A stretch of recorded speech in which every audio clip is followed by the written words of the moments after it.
Que es divina, a mí esto me encanta. A mí esta cosa que además se está inundando y en los despachos que tiene se está metiendo por las ventanas y ya no entra el sol. Entonces han hecho como una especie de cortina.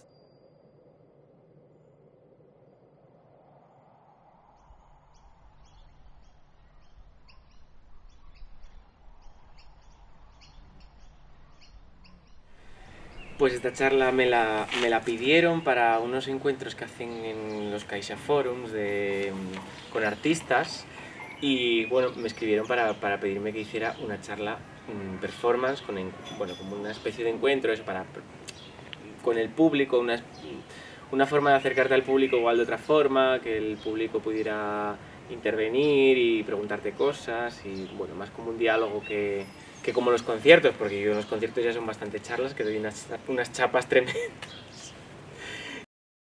Para que no marche la gente, porque sí, claro, si digo, no, una charla, pues ¿dónde vas a hacer una charla tú? Te van a venir 5.000 personas a verte, o 3.000 o 2.000. No te vienen, se te van. Entonces yo canto ahí para ir enganchando, es un engaño. Es todo mentira en realidad.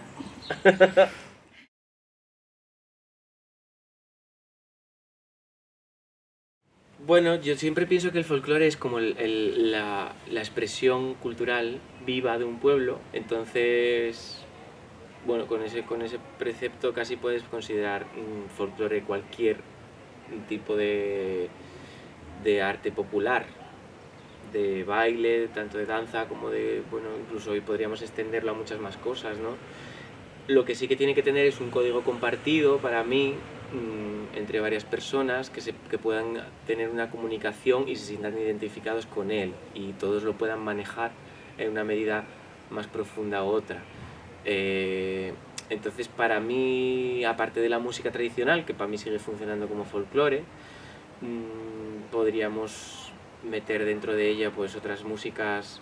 Para mí, por ejemplo, toda la cultura hip hop tiene mucho que ver con esta función social, que es la de un contenido, o sea, un marco en el que poder improvisar y poder jugar entre varias personas y crear, de repente creas arte, pero como dentro de un marco en el que puedes jugar y puedes hacer tu creatividad sin estar en un escenario y ser tú el que crea y los demás el que escucha, ¿no? Creo que eso es básico. En las músicas populares, si tienen algo especial es que no hay un componente tan escénico en el que tú estés cantando y el resto te escuchan, sino que yo te escucho un momento pero ahora te puedo responder.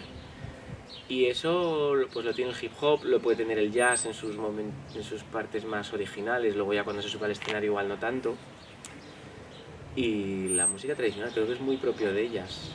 Luego, no sé, en el mundo del baile, en lo corporal también puede haber otros momentos así, yo creo.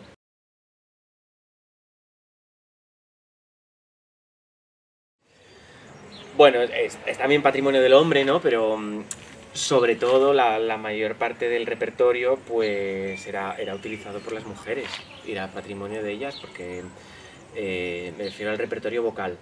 El repertorio instrumental era más masculino porque sobre todo porque por lo mismo que en otras digamos artesanías o artes como pueden ser en la panadería, ¿no? La mujer amasaba en casa, en todas las casas amasaba la mujer, no verías a un hombre amasando porque ni de coña, pero cuando alguien podía hacer dinero con el pan era el hombre, no era un panadero siempre el que ponía la panadería.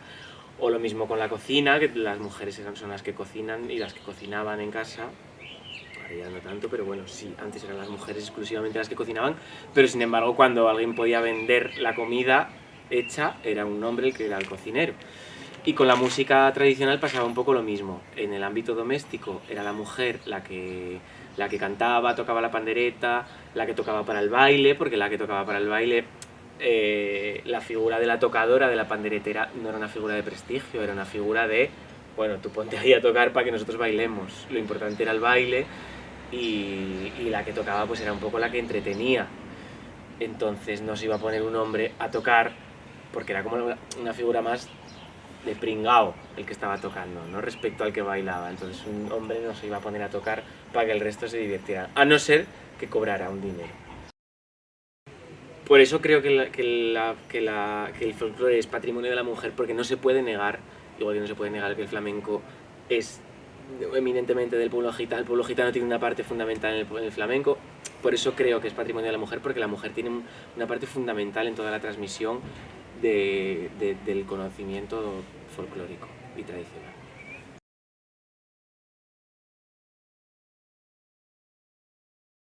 Sí, siempre le intento dar como otra entidad al espectáculo diferente al disco, porque al principio los 2 primeros espectáculos que hice los hice, digamos, para escena y no tenían una parte discográfica. Y empecé así y creo que es como más a gusto me siento, como me gusta tanto hablar,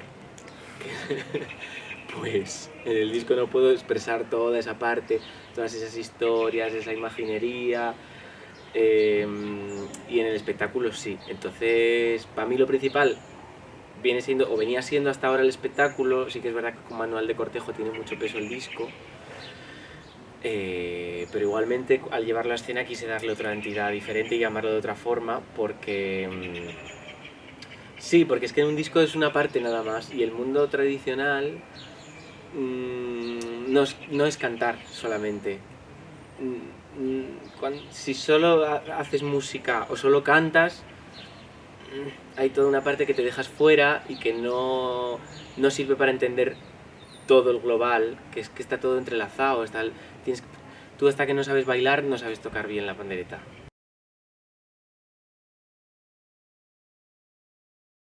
Ya viene como desde la educación, porque en el conservatorio nadie te dice, oye, que tú eres artista, que o sea, la música la puedes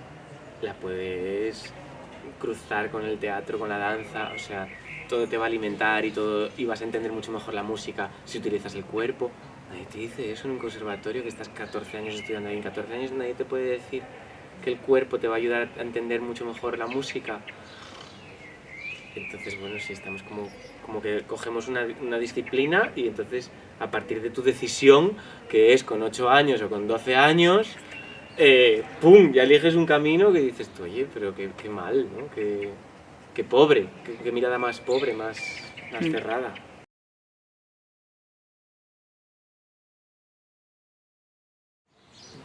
Yo creo que es más motor. Hombre, si no hubiera sido músico, no me hubiera interesado en las músicas tradicionales, yo creo, pero yo creo que a raíz de conocer el folclore más pues el más vivo, el más tradicional, que pues si no hubiera sido porque yo estaba viviendo en Galicia y tenía unas vecinas que tocaban la pandereta de maravilla y se juntaban a tocar y a cantar y estuve aprendiendo con ellas, igual no hubiera hecho todo lo demás. Entonces yo creo que sí que a raíz de conocer ese mundo, yo sentí como cuando ves una peli muy buena y la quieres ver con otra gente todo el rato, ¿sabes? Como que eso me hizo el motor de, esto es muy potente, tiene mucho pozo, tenemos un archivo muy infrautilizado de músicas tradicionales y esto yo quiero usarlo. Entonces sí que yo creo que fue como el motor.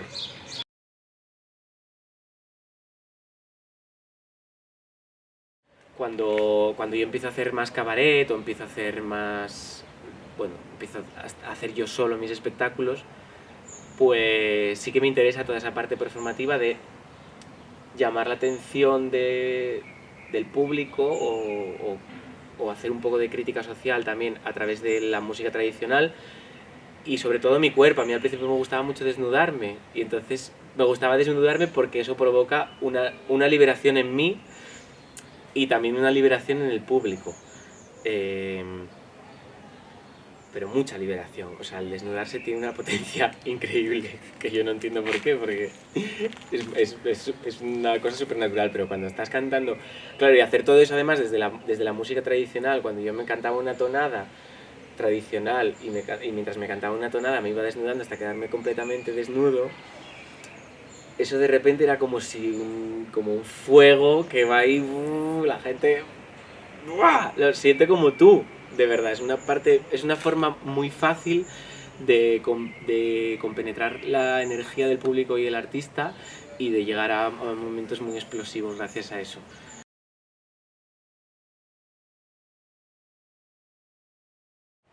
Pues de esto, mira, me pasa un poco como con, lo voy a comparar con, lo llevo pensando un tiempo, con, pues cuando, como con lo del rural, ¿sabes? Como cuando tienes, un pueblo está vacío y pues eso, el folclore no le hacía nada más caso que el que estaba, como el folclore le hacía caso nada más los folclóricos y el pueblo pues nada más vivían los que quedaban ahí en el pueblo y no habían marchado, ¿no? Eso pasaba un poco.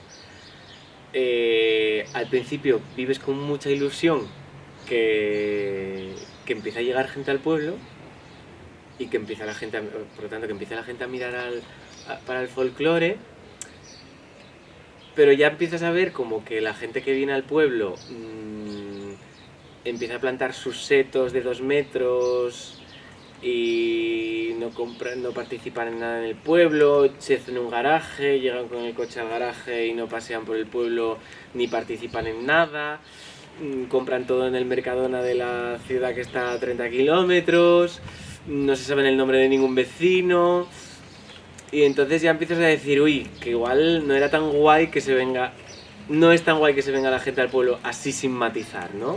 Bueno, nos venimos aquí por la lluvia que estaba impidiendo ya estar arriba. Bueno, estaba hablando de lo del folclore. Yo creo que es muy importante que tuviéramos en conciencia, claro, el folclore no es algo que nos hayan enseñado es algo del ámbito muy doméstico. La mayoría de la gente de nuestra generación ya no la vivió de esa forma tan doméstica. Entonces, sí que es verdad que el folclore es de todos, es patrimonio de todos, es público, pero tampoco es de nadie. O sea, lo importante, claro, esto es como Hacienda. No es de todos, o sea, al revés que Hacienda. No es de todos y tampoco es de nadie. Y no podemos repetir otros errores del pasado, utilizar el folclore como algo colonial y extractivo, ¿no? Hay que tener mucha conciencia que si tú vas al folclore a beber y vas a recibir una herencia folclórica, tú tienes que participar de ese legado que también dejas. Tiene que posicionarse en esa historia como un eslabón más de la cadena. Que es muy difícil que claro, si ahora de repente esto es una moda y la radiofórmula y todos los superartistas empezamos a utilizar el folclore sin aportarle nada, a mí me parecería mal, porque es una visión muy colonial. Claro, y es que el folclore lo que merece es que lo mantengamos vivo, y el folclore es para cantar en las cocinas, y en los bailes y en las fiestas. Si tú sacas de ahí, no participas en ninguna fiesta, no se lo cantas a tus hijos, lo utilizas de una forma colectiva, no te lo lleves al escenario.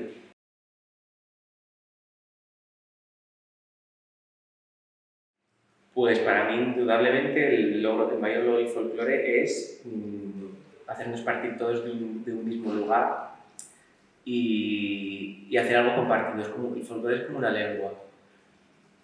Da igual lo que pienses o lo que... Yo comparto lengua con gente con la que no comparto prácticamente nada más que la lengua.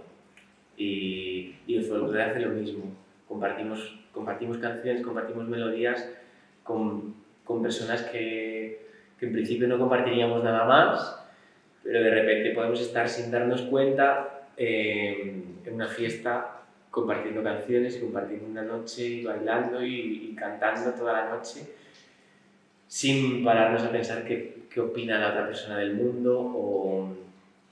Entonces, bueno, creo que hoy en día eso es algo muy valioso. Sí, porque además es que generar unos lazos, la convivencia y los espacios comunes generan unos lazos que van muy en contra del odio, porque genera el roce y el roce que hace el cariño, pues genera que tú no puedas odiar a otra persona por cómo es, ¿no? Aunque luego odias a esa otra persona, a esa misma persona la odiarías si no la conocieses, ¿no? Pero si la conoces y compartes con ella el folclore y compartes momentos de baile y de danza, hace un poco lo contrario que las redes sociales, ¿no? Que las redes sociales están todo el tiempo compartimentándonos y juzgando a la gente sin conocerla, pues el folclore puede ayudar a que no juzgues a la gente precisamente porque la conoces, ¿no?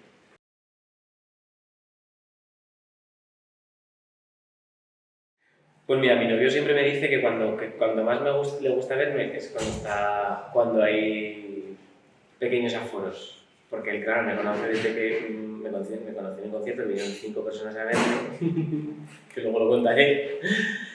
Y a él es como más le gusta. Dices que es donde estás tú más relajado, donde eres más auténtico, donde hay más complicidad, donde hay como más familiaridad con el público. Y entonces, bueno, me gusta tener este formato para poder acceder a hacer este tipo de cosas, ¿no? Que para mí es como la esencia, yo creo, y es donde más aprendes y donde más... Sí, yo estoy súper cómodo, o sea que me encanta. Y me gusta mucho venir a sitios así que precisamente yo creo que es lo que hace falta en las grandes ciudades, todo lo que nos aborrece, a los que nos marchamos de la ciudad y todo lo que... yo creo que estos sitios son los que van un poco a poco contrarrestando, ¿no? Haciendo barrios y haciendo cosas pequeñas que al final son las importantes, yo creo.